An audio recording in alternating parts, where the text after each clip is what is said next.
Nevada County District Attorney's Office is facing backlash after a prosecutor used AI to prepare a filing leading to inaccurate legal citations. Yeah, and those errors apparently prompted civil rights advocates in the California Public Defenders Association to ask the California Supreme Court to investigate.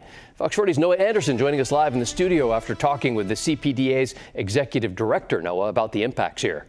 Yeah, that's right, Eric. In October, the Civil Rights Corps filed a petition with the California Supreme Court seeking sanctions against the Nevada County District Attorney's Office after its initial petition was denied in the 3rd Appellate District, which covers Nevada County. And after speaking with CPDA's executive director, Kate Chatfield, today, who filed an amicus letter supporting that petition, she says it's important for the Supreme Court to act as a deterrent to potential future AI-prepared filings.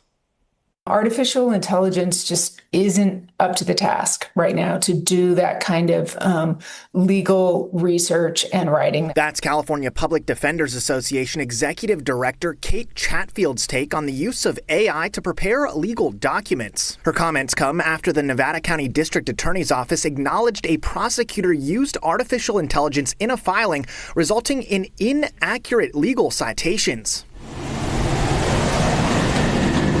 Nevada County District Attorney Jesse Wilson declined an interview but sent a statement to Fox 40 saying in part, quote, "As it relates to artificial intelligence, it can be a useful research tool, but it remains an evolving technology with significant limitations, including the potential to generate inaccurate or hallucinated citations." DA Wilson's statement also says the filing was withdrawn before litigation and the issue was addressed with the attorney involved.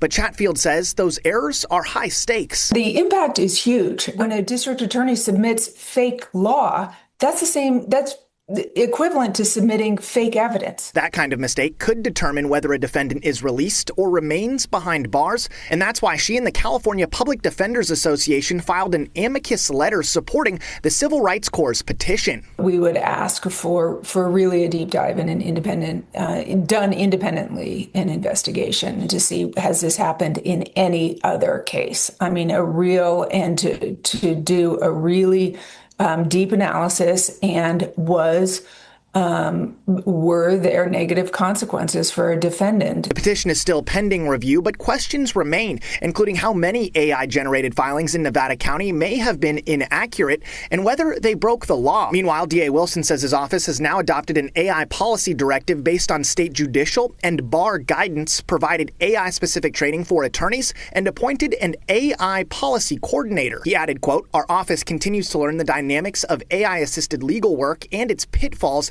even within verified research platforms." But Chatfield argues the Supreme Court needs to step in now to protect defendants from possibly fabricated authority. And hopefully to issue some rules and some guidelines, some really important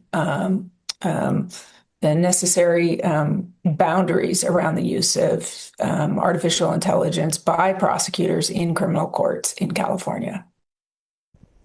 Now, the California Supreme Court has 60 days from when the petition was filed on October 30th to review it, which that deadline is December 30th. They can also give themselves a 30-day extension beyond that, but have not done so yet. Nikki, back over to you. All right, Noah, thank you. Coming up tonight.